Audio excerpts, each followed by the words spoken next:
Hallelujah. प्रभु का धन्यवाद हो, प्रभु की स्तुति हो। आज हम परमेश्वर के वचन से भजन संहिता 119 और उसका 65 पद पढ़ रहे हैं और उस पर सीख रहे हैं। हम पढ़ेंगे। तेरे धर्म में नियमों के कारण मैं आधी रात को तेरा धन्यवाद करने को उठूंगा। तेरे धर्म में नियमों के कारण मैं आधी रात को तेरा धन्यवाद करने के लिए उठूंगा। यहाँ पर हम लेखक का जो नियम विधि विधान उसको मिले हैं उसके प्रति लगाव को देख रहे हैं। नंबर 2, और उसको पाने के बाद उसका हृदय धन्यवाद से भरा हुआ है। ये दोनों चीज़ें हमारे जीवन में होना बहुत ज़रूरी है। पहली बात, जो धर्म में नियम, दाऊद कहता है मैंने तेरे वचन को अपने हृदय में रख छोड़ा है। एजरा कहता है मैंने अपना मन तेरे वचन में लगा लिया है। दोनों में से एक काम आपको भी हमें करना है कि हम उसकी व्यवस्था को पाकर, जब हम उसकी व्यवस्था को पाते हैं, जब उसके नियम विधि विधानों को पाते हैं, तो यह हमारे लिए बहुत आनंद की बात है। आज बहुत सारे लोग हैं जो सच्चाई को समझ ही नहीं पा रहे हैं, बल्कि वो सत्य के विरोध में खड़े हुए हैं। उनको ये पता नहीं कि वो विरोध किसका कर रहे हैं। पर धन्य हैं आप कि आपको ये समझ में आ गया कि मुझे सत्य मिल गया है और मैं सत्य के साथ खड़ा हूं। धन्यवाद हृदय के विषय में कल हमने देखा था कि नाबाल जो था वो राजा के खेतों के अंदर अपने भेड़ बकरियों को चराता है, परंतु उसके बावजूद भी जब उसके जीवन में अच्छे दिन आए, कटनी का समय आया उसके, तो उसने ना तो राजा को धन्यवाद दिया, ना जो टैक्स देना था वो दिया। तो आप समझ सकते हैं कि यहाँ पर हमने कल तक जो सीखा है वो एक बहुत प्रभावशाली बातें को सीख रहे हैं। आज मैं आपको एक और विचित्र घटना से जो बाइबल में लिखी है, जो घटी है, इतिहास उस बात का गवाह है, वो आपके साथ शेयर करूंगा। दूसरा इतिहास और उसका 24वां अध्याय को पहले 2-3 पदों को पढ़ेंगे। जब योआस राजा हुआ तब वह 7 वर्ष का था और यरूशलेम में 40 वर्ष तक राज्य करता रहा। आगे। उसकी माता का नाम सिबिया था जो बेरशबा की थी। जब तक यहोयाद याजक जीवित रहा तब तक योआस वह काम करता रहा जो परमेश्वर यहोवा की दृष्टि में ठीक है। तीसरा भी पढ़ दो। यहोयादा ने उसके 2 विवाह कराए और उससे बेटे बेटियां उत्पन्न हुई। यहाँ पर हम एक राजा को देख रहे हैं। उस राजा का नाम है योआश। और योआश जब 7 साल का था तो उसके जीवन में ऐसी परिस्थिति आई कि उसके पिता का साया उस पे से हट गया। शारीरिक पिता का साया हट गया, लेकिन यहाँ हम एक बात को देख रहे हैं कि एक आत्मिक अगुवे का साया उसके लाइफ में दिखाई दे रहा है। एक ऐसा व्यक्तित्व उसके पास है जो उसको मार्गदर्शन कर रहा है, और वो है खुदा का नबी, खुदा का याजक, परमेश्वर के द्वारा ठहराया हुआ एक अभिषिक्त व्यक्ति। उस व्यक्ति का नाम यहाँ पे लिखा हुआ है यहोयादा। ये हमेशा आप याद रखें, यहोयादा याजक। और जो याजक था वो उसको गाइड कर रहा था, और जब वो गाइड कर रहा था, जब उसे वो शासन करना सिखा रहा था, और ना केवल शासन करना परंतु उसके पारिवारिक और वैवाहिक जीवन में भी यहोयादा याजक जो था वो उसके लिए आशीष का मूल था। सबसे पहली बात तो मैं आज आपसे ये करना चाहता हूं, क्या आपकी जिंदगी में कोई याजक है, या आप बिना याजक के अपनी जिंदगी को चला रहे हैं? कहने को हो सकता है आप ये मानते हो कि पास्टर राजेंद्र डेविड मेरे पास्टर है, पर मैं आपसे ये पूछना चाहता हूं होठों से आपका अंगीकार है या हृदय की बॉटम ऑफ हार्ट से अंगीकार है? इन दोनों में बहुत अंतर है, याद रखिएगा। होठों से हम जरूर कह देते हैं ये हमारे पास्टर हैं, लेकिन हृदय की गहराई में शायद हम अपने याजक को उतना महत्व नहीं दे रहे हैं जितना देना चाहिए।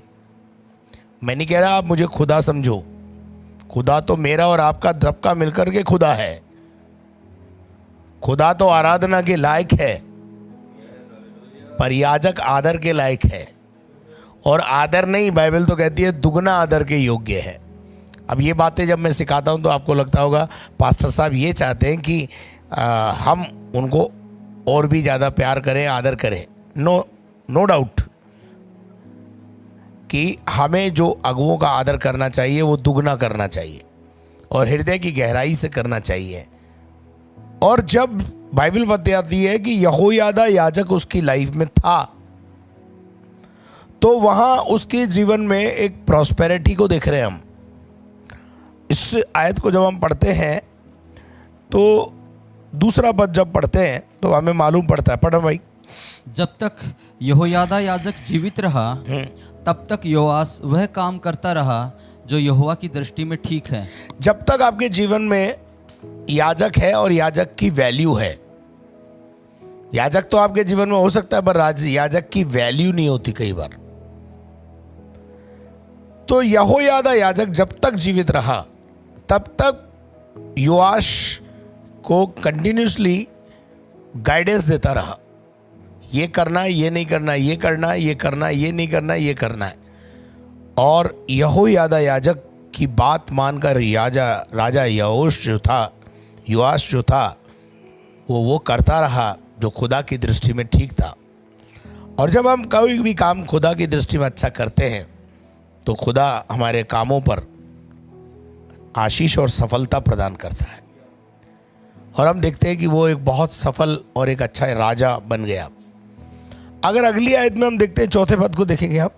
इसके बाद योआस के मन में यहोवा के भवन की मरम्मत करने की इच्छा उपजी। हाँ, यहोयादा याजक जो था उसने राजा योआश को उत्साहित किया होगा कि तू तो महल में रह रहा है पर तेरा जो भवन है, खुदा का जो भवन है, वो टूटा फूटा पड़ा है, उसकी रिपेयर की ज़रूरत है। और यहोयादा की बात राजा योआश के लिए एक लोहे की लकीर के समान थी। अगर यहोयादा ने कह दिया वो हो ना, ऐसा हो नहीं सकता। और वो करता रहा और उसने उसकी मरम्मत कराई और बहुत कुछ अच्छा लाइफ में होता रहा।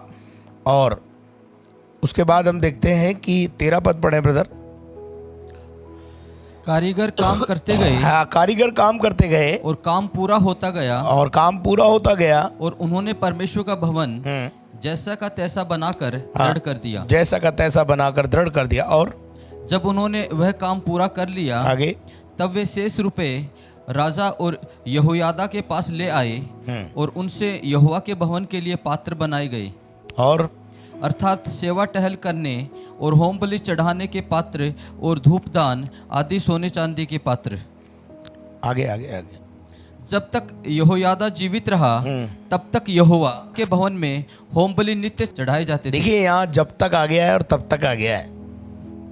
और यहाँ पे लिखा हुआ है कि जब तक यहोयादा जिंदा रहा तब तक यहोवा के भवन में नित्य होम बलि और मेल बलि और आराधना और ये सब कुछ अच्छा चलता रहा। लेकिन एक दिन 15 पद में लिखा है, एक दिन परंतु यहोयादा बूढ़ा हो गया। यहोयादा राजा योआश के समय में जो याजक था वो बूढ़ा हो गया और दीर्घायु होकर मर गया। और दीर्घायु पाकर क्या हो गया? मर गया। और अपने पुरखाओं के संग सो गया और उसे वहां पर मिट्टी दे दी गई। आगे, जब वह मरा तब 130 वर्ष का था। आगे, दाऊदपुर में राजाओं के बीच उसको मिट्टी दी गई। देखिए मान सम्मान देखिए आप इसको। साधारण कब्रिस्तान में मिट्टी नहीं दी गई है।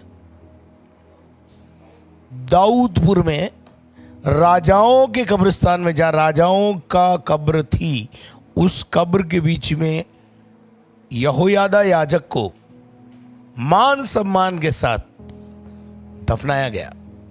चलिए आगे बढ़ते हैं। क्योंकि उसने इज़राइल और परमेश्वर के और उसके भवन के विषय में भला किया था। देखिए यहाँ पे क्या लिखा है, उसने राजा के लिए, इज़राइल की प्रजा के लिए, यहोयादा याजक ने बहुत अच्छे अच्छे कामों को किया। लेकिन आगे पढ़ते हैं 17वां पद में। यहोयादा के मरने के बाद यहूदा के हाकिमों ने राजा के पास जाकर उसे दंडवत की और राजा ने उनकी मानी। तब वे, अब वो किसकी मानने लगा? अब राजा के जीवन में कौन नहीं है? याजक नहीं है। अब यहां से कहानी पलटती है, ध्यान रखना। हाकिमों ने राजा के पास जाकर उसे दंडवत किया और राजा ने उनकी मानी। राजा अब किन की मानने लगा? हाकिमों की, जिनका खुदा से कोई दूर दूर तक रिश्ता नाता नहीं आता है। हम कई बार अपने जीवन के अंदर याजक से ज्यादा, हमारा इसका तो बेचारे का याजक मर गया है, लेकिन हमने तो जीते जी याजक को मार रखा है। हमारा याजक तो जीवित है, गाइडेंस करने को तैयार है, पर हमारी लाइफ में दूसरे आका बैठते हैं और हम उनसे, यहोयादा याजक से ज्यादा अपने उन सलाहकारों की बात मानते हैं जो दुनिया भी है। सुनिए ध्यान से। यहोयादा याजक के मरने के बाद यहूदा के हाकिमों ने राजा के पास आकर दंडवत किया और राजा उनकी सलाह पर चलने लगा। आगे बढ़ो। तब वे अपने पितरों के परमेश्वर यहोवा का भवन छोड़कर असेरा और मूर्तों की उपासना करने लगे। लोग आपको, अगर आप अपने याजक की बात से ज्यादा संसार के लोगों की बात मानना शुरू करेंगे, आपकी दशा ऐसी ही हो जाएगी। देखिए वहां पर अगर अपन देखते हैं, राजा की उम्र यहां पर लगभग कितनी हो गई है? 40 साल तो शासन के हो गए। 7 साल का जब वो था तो 47 इयर्स की एज में आके भटक के आई। 40 साल बहुत शांति से, बहुत अच्छे से खुदा की इबादत करता रहा, खुदा के साथ चलता रहा, राज्य के विस्तार के लिए काम करता रहा, राज्य के लिए मरम्मत का काम भी जो परमेश्वर के भवन के लिए दिया वो भी किया, सब कुछ अच्छा किया। नित्य होम बलि, मेल बलि, धन, सब कुछ अच्छा चल रहा है, सारे प्रबंध अच्छे किए। लेकिन जब याजक नहीं था लाइफ में तो भटकाव तय है और वो मूर्तों की उपासना करने लगा। जीवते परमेश्वर को छोड़कर दुनियादार लोगों की सलाह लेकर के वो भटक गया और अतः उनके ऐसे दोषी होने के कारण परमेश्वर का क्रोध यहूदा और यरूशलेम पर भड़का। अब आपको समझ में आया कि राजा की एक गलती और राजा ने खुद तो भटका, अपनी प्रजा को भी भटका दिया। इसलिए I want to tell you one thing. Mentor is very necessary in the spiritual life. एक अगुवे का होना आपके जीवन में बहुत महत्वपूर्ण है। और अगवा भी केवल मुंह से अंगीकार ना करे, हृदय की गहराई से उसे अपना अगवा माने और उसकी बात लोहे की लकीर माने, वरना डोंग करने से काम नहीं चलेगा। आज मैं बहुत सारे ऐसे लोगों को जानता हूं जो ऊपर से तो पास्टर को अपना अगवा लीडर मानते हैं, लेकिन हृदय की गहराई से उनके अंदर मेरे प्रति या कलीसिया के प्रति या अगवों के प्रति कड़वाहट से भरा हुआ जीवन है। और इसीलिए उनके पांव स्थिर नहीं है, वो भटक गए। और उसके बाद क्या लिखा है?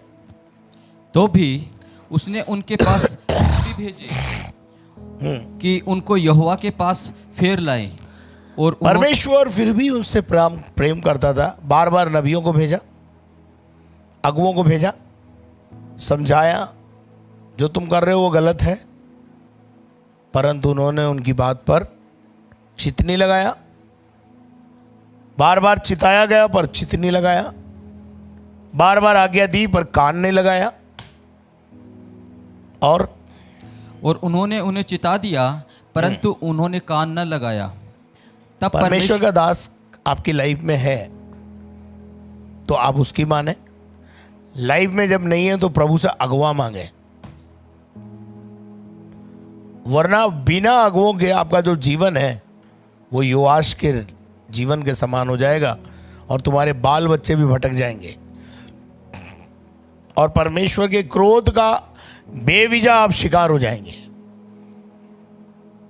और उसके बाद क्या हुआ? तब परमेश्वर का आत्मा यहोयादा याजक के पुत्र जकरिया में समा गया।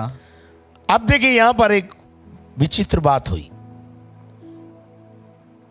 चाहिए यह था योआश को कि यहोयादा राजा के मरने के बाद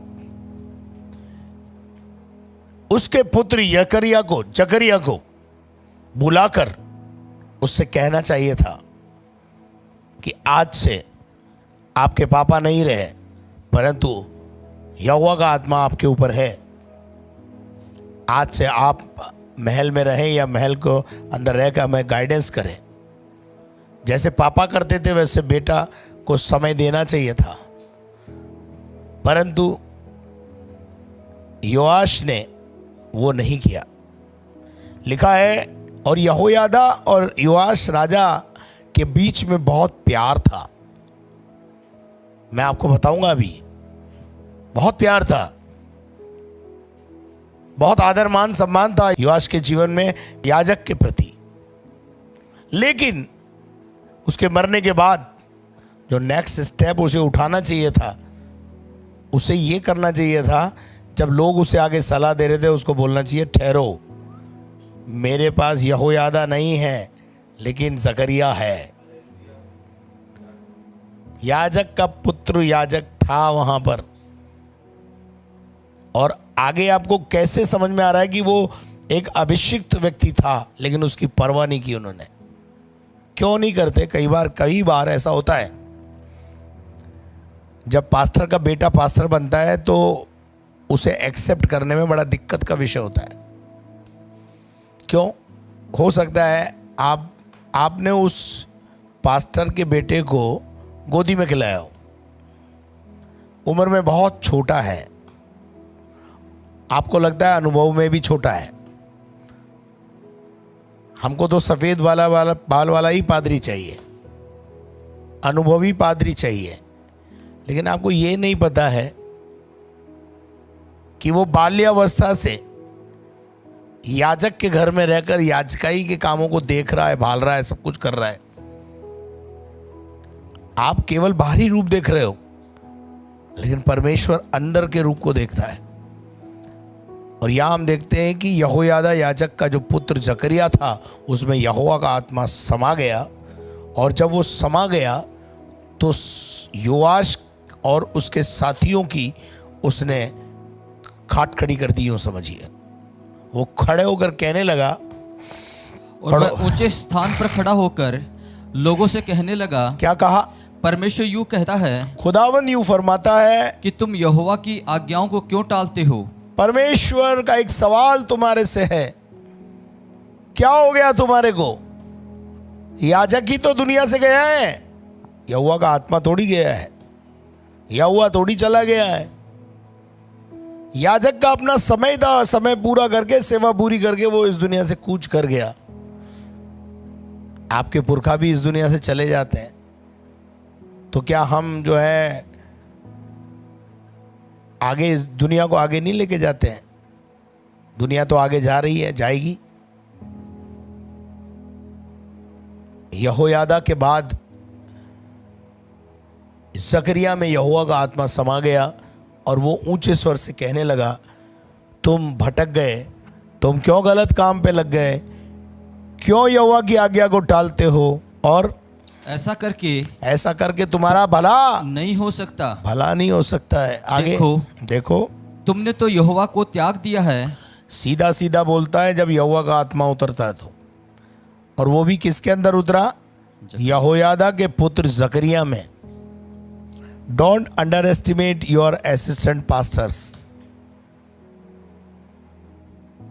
अपने सहायक पास्टरों को भी अंडर एस्टिमेट ना करें, बल्कि मैं तो ये कहूँगा कि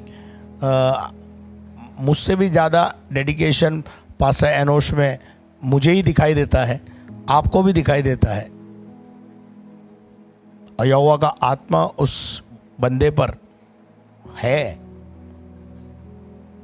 और उसके बाद क्या लिखा है? इस कारण उसने भी तुमको त्याग दिया। तुमने खुदा को त्याग दिया, इस कारण खुदा ने भी तुम्हें त्याग दिया। आगे बेटा। तब लोगों ने उसके विरुद्ध द्रोह की गोष्ठी करके, तब लोग उसके विरुद्ध में क्या कर गए? विद्रोह की गोष्ठी करके राजा की आज्ञा से यहोवा के भवन के आंगन में उस पर पथराव किया। अब यहां पर बड़े गौर से इस आयत को सुनना है आपको। तब लोगों ने उसके विरुद्ध में विद्रोह किया। किसके विरुद्ध में? जो आत्मा से भरकर बोला था उसके विरुद्ध में। एक्सेप्ट करने के बजाय, गलती मानने के बजाय कई बार हम अपने अगुओं के खिलाफ विद्रोह करते हैं। हम सोचते हैं हमारे शहर में बहुत सारे पादरी हैं, हम उनके पास चले जाएंगे। आप जाना चाहते हैं, आपकी मर्जी है, पर यहोवा परमेश्वर ने आपको यहां रखा है। और जो छोड़कर चले जाते हैं, जो आज्ञाकारिता में नहीं रहते हैं, जिनको बहुत जल्दी ऊपर जाना होता है, ऊंचाई पे जाना होता है, चेयरमैन बनना होता है या पादरी बनना होता है, बहुत जल्दी, वो जल्दी जल्दी अगवे बदलते रहते हैं। वो ये इस फिराक में रहते हैं कि कोई मुझे पादरी को बना दे, बस ऑर्डिनेशन दे दे बस। पर याद रखिए, यहां पर विद्रोह करके उन्होंने आज्ञा का उल्लंघन किया। आज्ञा से यहोवा के भवन में राजा ने भी आज्ञा दे दी, मारो। राजा ने भी क्या दे दी? आज्ञा दे दी। किसको मरवा रहा है राजा? सुनो, अपने याजक के बेटे को।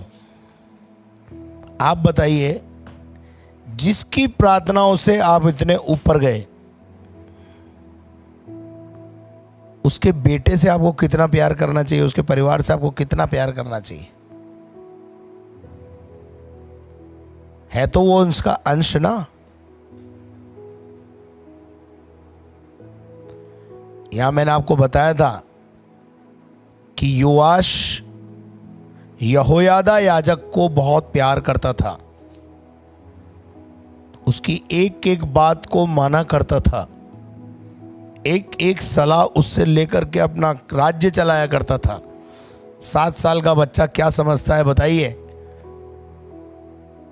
पर 7 साल के बच्चे को गाइड करने के लिए परमेश्वर ने यहोयादा को रखा था और वो उसको गाइड कर रहा था। और सबको पता था ये बात, यहां तक कि योआश राजा तो इस बात को भली बात ही जानता था कि मैं इस योग्यता में नहीं था, परंतु मेरा याजक ही मुझे सिखाता रहा। और याजक के प्रति, इसके जीवन में याजक के प्रति और याजक के परिवार के प्रति यह धन्यवादित नहीं था। यह थैंकलेस हो गया, ये नाशुक्रगुजार हो गया। ये उस उपकार, भलाई, करुणा को जो रात और दिन यहोयादा याजक ने की, उसको भूल गया। जैसे हम अपने जीवन के अंदर कई बार अपने माता पिता के उन कामों को जो हमारे लिए उन्होंने किए हैं, उसको भूल जाते हैं। मैं आपसे पूछना चाहता हूं कि आपको इस दुनिया में लाने वाला कौन है? आपकी मां। आपको पालने वाला कौन है? आपका पिता। आप अपने जीवन में अगर उन जन्म देने वाले माता पिता, पालनहार पिता, माता, जन्म देने वाली माता के प्रति वफादार नहीं है, तो आप कृतघ्न हैं। जब आप बीमार होते थे, छोटे से थे, वो आपको लेकर के अस्पताल जाते थे, आपके दर्द को, आपकी पीड़ा को देख नहीं पाते थे। आज जब आपके माता पिता वृद्धावस्था में हैं, आपके पास समय नहीं है कि आप अपने माँ बाप से जाकर उनकी तबीयत पूछ लें।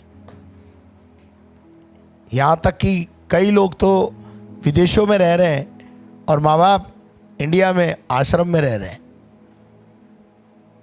याद करो उस दिन को जब माँ बाप ने बड़ी आशा के साथ तुम्हें इंजीनियर बनाया, साइंटिस्ट बनाया, वकील बनाया। इसलिए बनाया था कि ये बुढ़ापे में हमारा साथ देंगे, इसलिए नहीं बनाया था कि हमारे बुढ़ापे में ही हमें आश्रम पहुंचा देंगे। बहुत दुख का विषय है। अंतिम संस्कार में शामिल नहीं हो पाते इस चक्कर में लोग अपने माँ बाप के।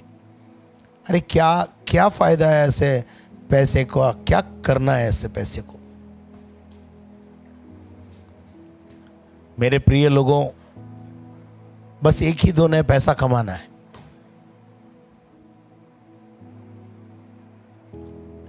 क्या भारत में सब कुछ नहीं है? परंतु फिर भी हम विदेश की ओर ताकते रहते हैं, विदेश भागते हैं।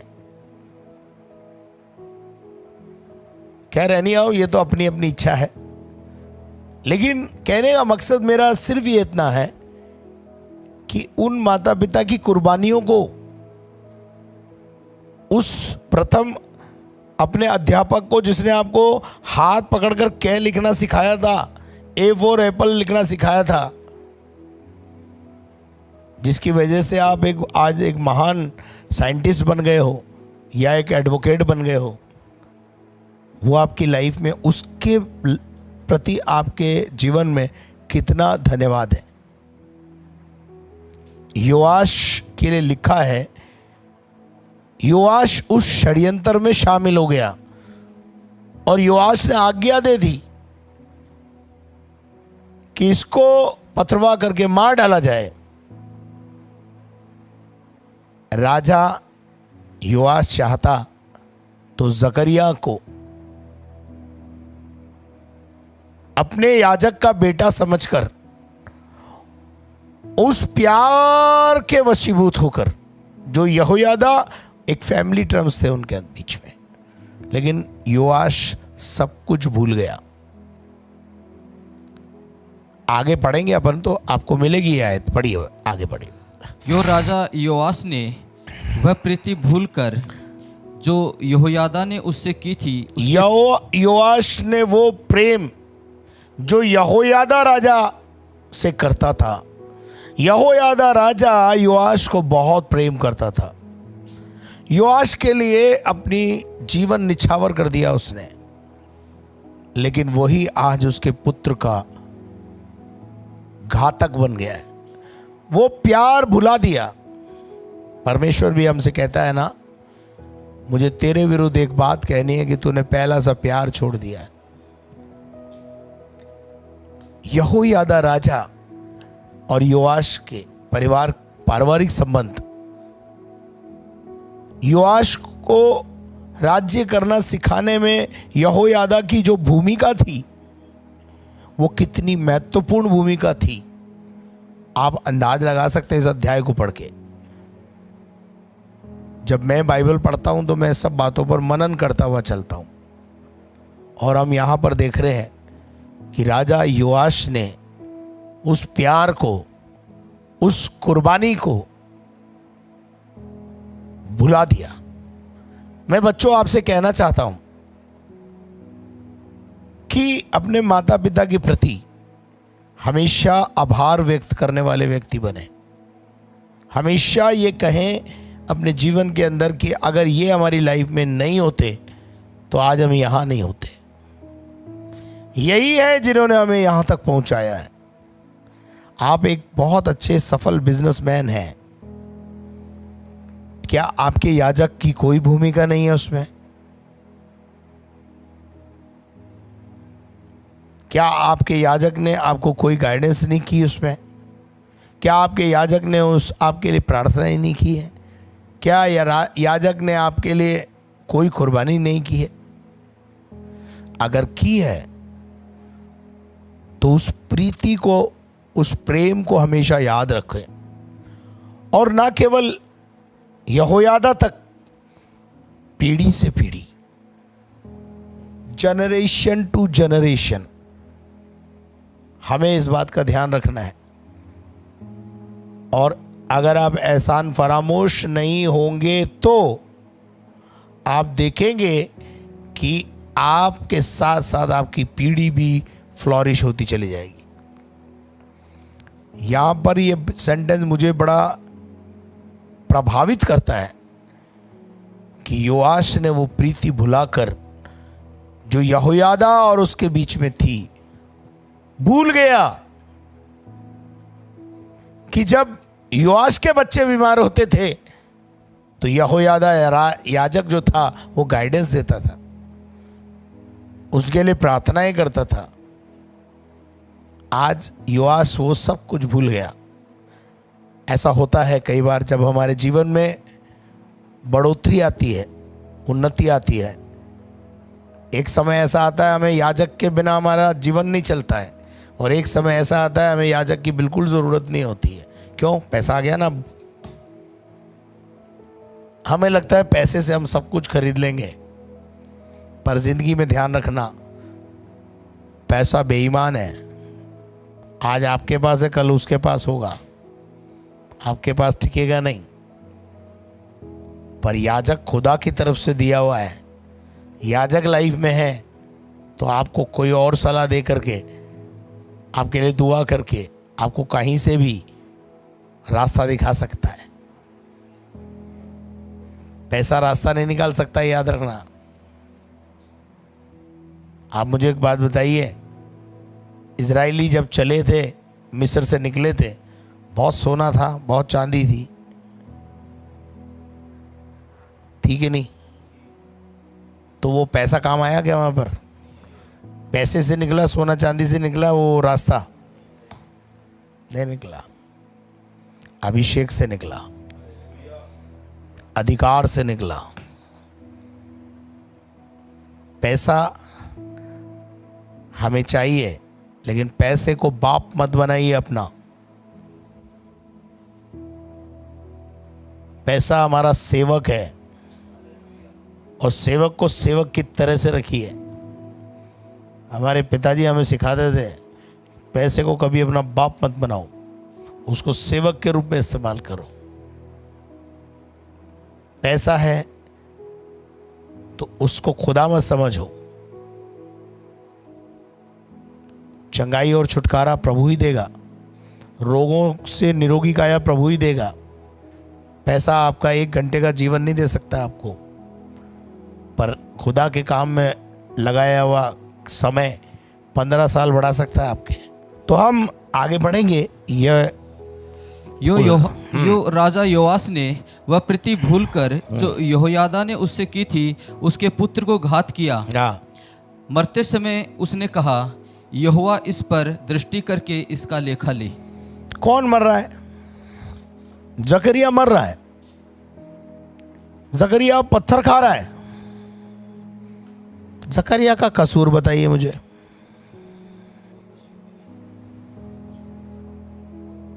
स्पष्ट बोलना उसका कसूर था, गलती पर उंगली रखना उसका कसूर था, गलत रास्ते से रोकना उसका कसूर था। आज बेचारे पास्टर इसीलिए तो परेशान है, कोई गलत रास्ते पे जाओ उसको रोके तो वो लोग कलीसिया छोड़ देते हैं। बहुत देखे तेरे जैसे पादरी हमने। तो इस प्रकार से हम देख रहे हैं कि ये लोग,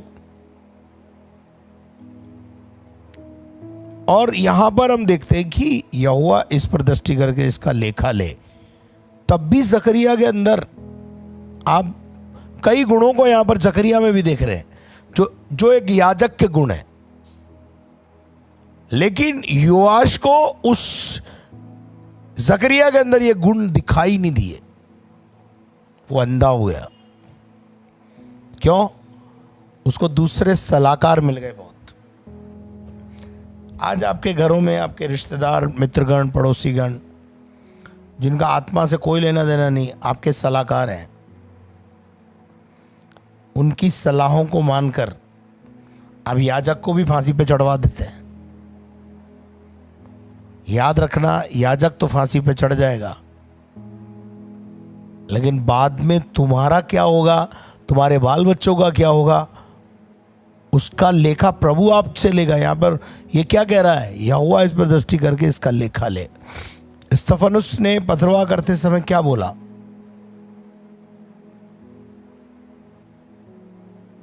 अपना न्याय परमेश्वर के हाथ में सौंप दिया, और परमेश्वर के हाथ में सौंपा हुआ न्याय खतरनाक होता है, ध्यान रखिएगा। इसीलिए बाइबल में लिखा है जीवते परमेश्वर के हाथ में पड़ना भयानक बात है। उसके बाद आगे पढ़ते ब्रदर।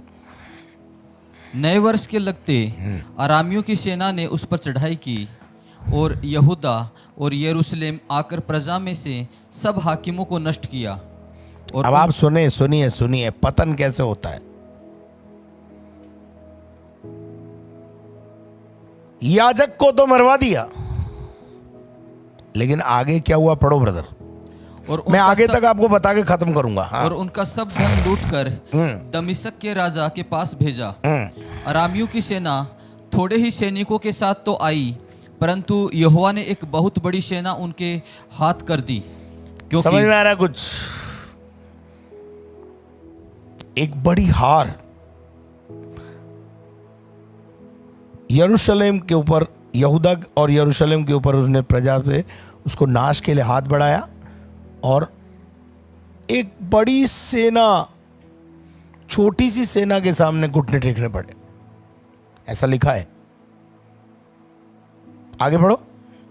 क्योंकि उन्होंने अपने पितरों के परमेश्वर को त्याग दिया था, इस प्रकार योआस को भी उन्होंने दंड दिया। समझ में आया?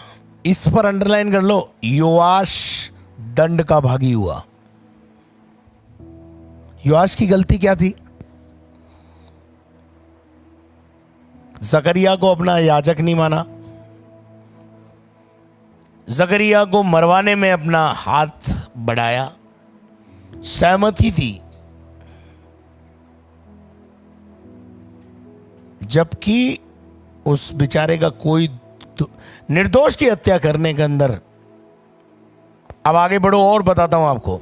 जब वे उसे बहुत ही घायल अवस्था में छोड़ गए, हाँ, तब उसके कर्मचारियों ने यहोयादा याजक के पुत्र के खून के कारण उसे द्रोह की गोष्ठी करके। अब सुनिए 25 पद बहुत महत्वपूर्ण है।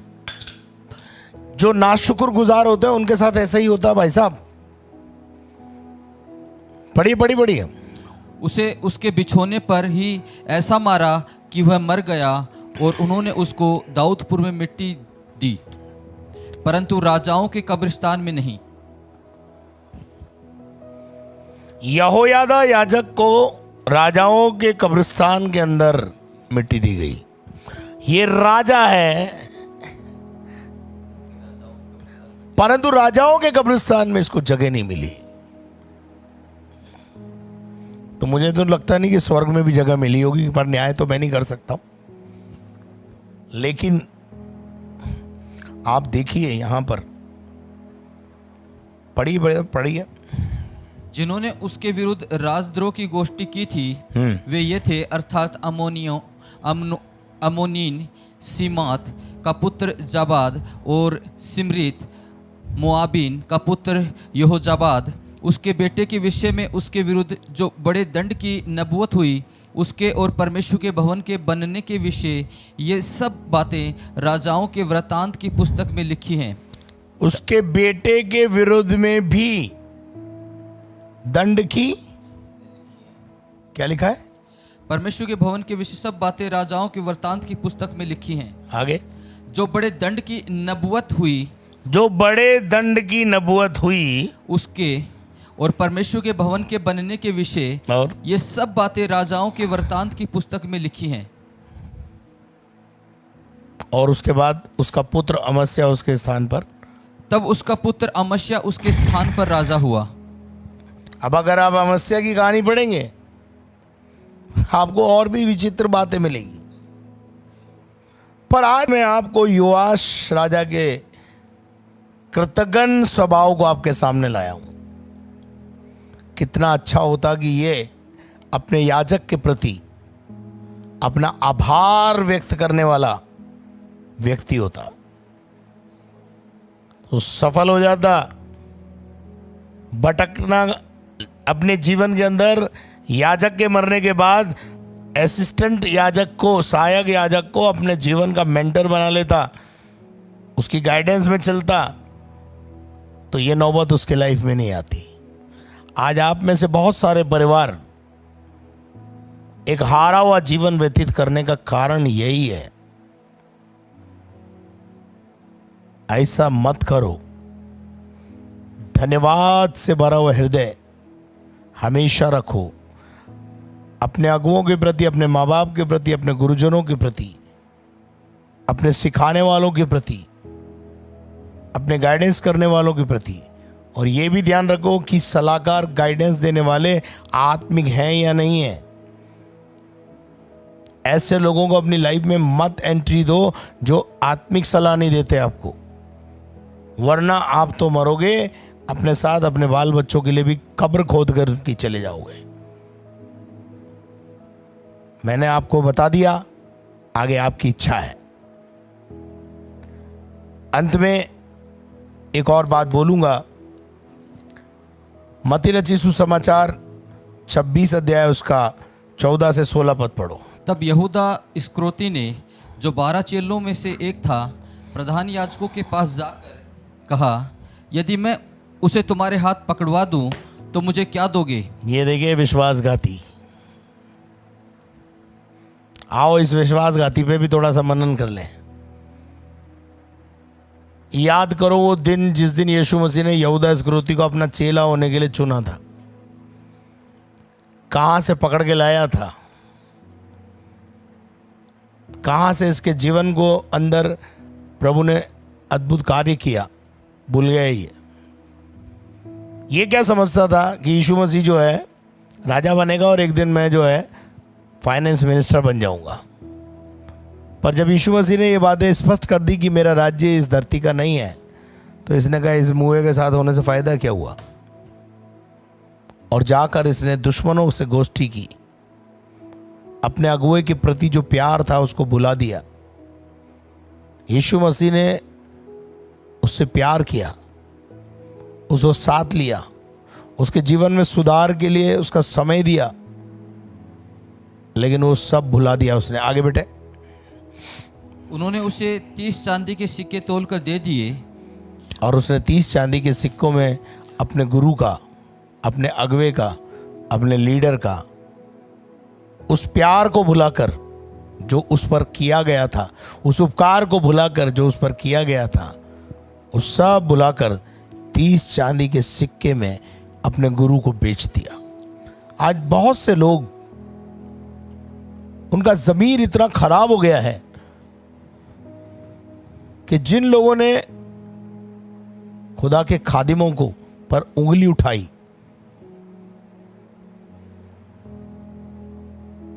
आरोप ना होते हुए भी आरोप लगाया। याद रखिए, इस दुनिया में थोड़ी देर के लिए आप खुश हो सकते हैं, लेकिन जीवते परमेश्वर के हाथ में पड़ना भयानक बात है। कभी भी अपने याजक के साथ, अपने पास्टर के साथ, अपने गुरु के साथ विश्वासघात मत करना। ये मेरी सलाह है आपसे। वरना जो आगे का जो जीवन है ना, और आगे की जो जनरेशन है, उसका कोई बचाव नहीं है। और जिन्होंने ऐसा किया है उनके घर जाके देख लो आप। जिन्होंने पास्टरों की लू उतारी है, जिन्होंने पास्टरों के विरुद्ध में बोला है या उनको कटघरे में खड़ा किया है। बातचीत करना एक अलग बात है, परंतु कटघरे तक पहुंचा दिया, कोर्ट का अंदर खींच दिया।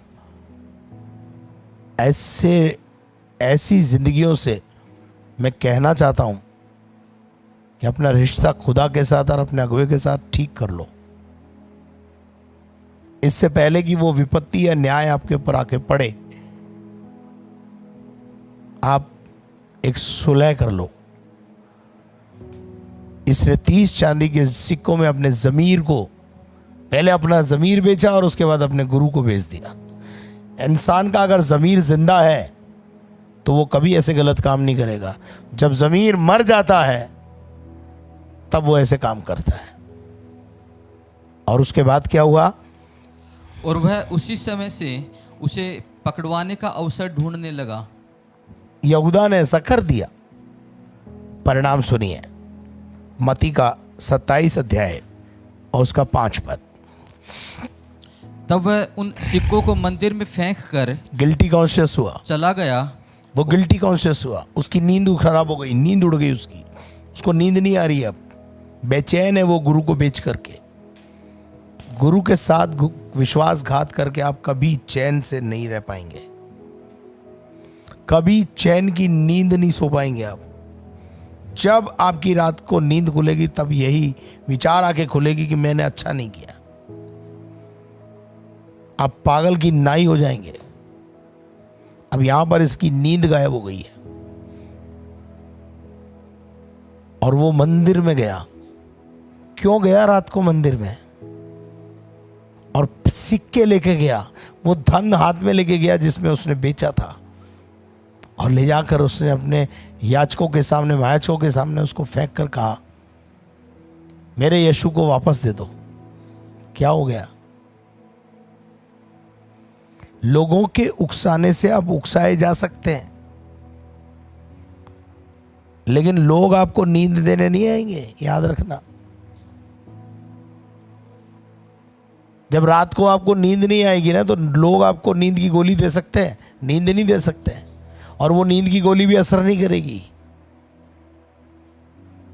और वो मंदिर के अंदर उस पैसे को फेंक कर चला गया और जाकर अपने आप को फांसी दी। क्या हो गया था ऐसा यहूदा इस्करियोती के साथ? जो आप जीना नहीं चाहता है, ही कमिटेड सुसाइड। उसने सुसाइड कमिट कर लिया। क्यों कर लिया? क्या हो गया था? यीशु मसीह ने तो कुछ नहीं बोला उसको। हम तो ऐसे लोगों को कुछ नहीं बोलते हैं, ना बोलेंगे। लेकिन ये तो सब बातें टीचिंग की है ना। अगर टीचिंग हम नहीं देंगे तो कौन देगा कि भाई ऐसा मत करो, और ऐसा करना है आपकी इच्छा है, आप खूब करो, पर परिणाम बताना हमारा काम है। हमने बता दिया। हम नहीं चाहते कि कोई भी इस परिणाम को प्राप्त करे। हम तो चाहते हैं लोगों की लाइफ में सुधार हो। यहूदा इस्करियोती का जीवन खत्म हो गया। और आपको पता है आगे क्या लिखा है? एक जगह लिखा हुआ है कि उसको फांसी दी गई तो रस्सी जिस पर वो लटका वो भी टूट के गिर गई। हुआ क्या ऐसा? दूसरी जगह पर है कि वो रस्सी टूट कर गिर गई और उसका पेट और सर फट गया। देखो, ये रस्सी भी साथ नहीं दे रही है, रस्सी भी साथ नहीं दे रही है।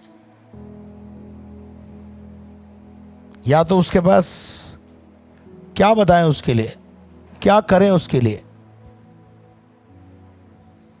उसके जीवन में प्रेरितों का 1:18 है।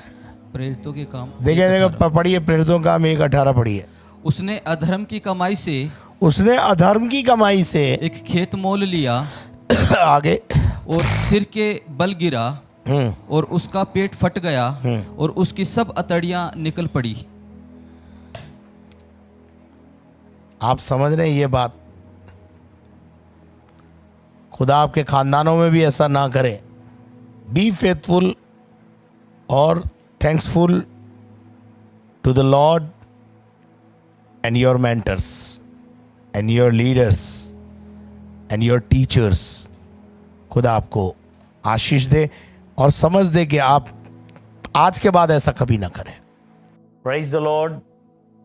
Mount Carmel Ajmer YouTube channel जिन लोगों ने सब्सक्राइब नहीं किया हुआ है, मेहरबानी से इसे सब्सक्राइब करें, बेल आइकन की घंटी दबाएं। नंबर 2, यदि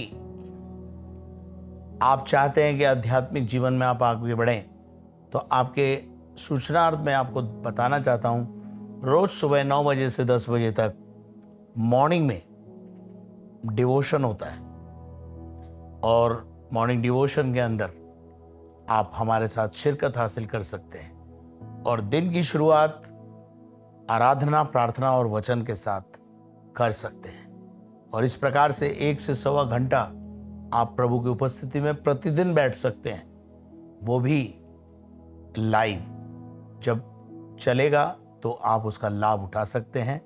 इसलिए आपको चैनल को सब्सक्राइब करना पड़ेगा। जैसा आप सबको विदित है कि इन दिनों में कलीसियाएं बंद हैं, छोटी कलीसियाएं और छोटे पास्टर्स जो कलीसियाएं चलाते थे उनकी घरेलू कलीसियाएं भी बंद है और बड़ी बड़ी कलीसियाओं को भी बंद करके रखा हुआ है, क्योंकि राजस्थान में इस प्रकार का जो कानून बनाया है, पूरे भारत के अंदर कई राज्यों में इस प्रकार का कानून है, उसको ध्यान में रखते हुए कई ऐसे कदम उठाए गए हैं जिससे पास्टर्स की आमदनी पर भी असर आया है। आर्थिक तौर से भी पास्टर्स परेशान हैं।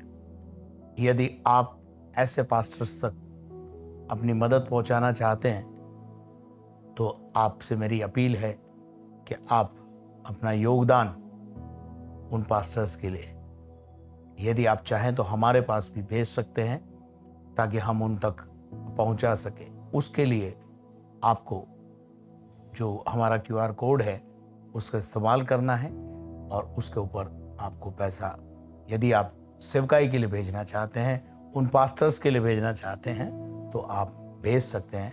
Thank you and God bless you. प्रभु आपको आशीष दे। आप हमारी मिनिस्ट्री के लिए रोज प्रार्थना करते रहें और प्रार्थना में हमें उठाए रखें ताकि हम परमेश्वर की ताकत पाके खड़े रह सकें। धन्यवाद।